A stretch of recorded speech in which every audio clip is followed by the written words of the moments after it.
খাওয়ালে গর্দানটা যখন এরকম মোটা হবে তখন দেখতে বেশি সুন্দর হবে।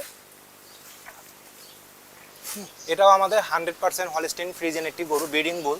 এরা আমেরিকান? হ্যাঁ, দুজনেই আমেরিকান। এবং এর মায়ের গড় দুধ, এর মায়ের দুধ উৎপাদন ক্ষমতা 1 ল্যাকটোশনে 11,500। আপনাদের দেখাচ্ছি এডিএল কোম্পানির উন্নত মানের ষাঁড় গরু, সাথে তার মাঠ পর্যায়ের কিছু উন্নত মানের বাচ্চা। আপনারা এই যে বাচ্চাটি দেখতে পাচ্ছেন, এটি হচ্ছে ক্যাপটিভ 50-539 হলস্টাইন ফ্রিজিয়ান এডিএল কোম্পানির ষাঁড় গরুর মাঠ পর্যায়ের বাচ্চা। এবং এই ক্যাপটিভ 50-549 এর মায়ের দুধের রেকর্ড ছিল 55 লিটার। প্রথমে যে বাচ্চাটি দেখতে পারলেন এটিও খুবই সুন্দর বাচ্চা।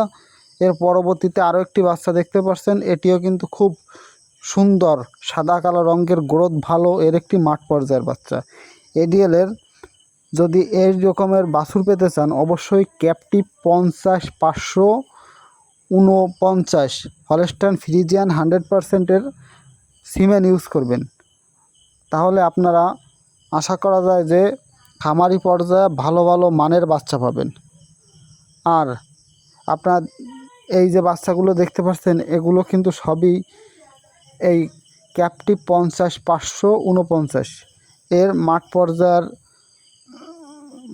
থেকে সংগ্রহ করা এই সিমেন এর মাঠ পর্যায়ের বাচ্চা। আর আপনারা জানেন যে ক্যাপটিভ এর মায়ের দুধের রেকর্ড ছিল 55 লিটার। হ্যাঁ দর্শক, আপনাদের যদি আমার এই ভিডিও ভালো লাগে, যদি আমার এই ভিডিও দেখে আপনারা উপকৃত হয়ে থাকেন, তাহলে অবশ্যই এই কৃষি তথ্য ইউটিউব চ্যানেলটি এখনই সাবস্ক্রাইব করে পাশে থাকা বেল আইকন বাটনটি অন করে রাখুন।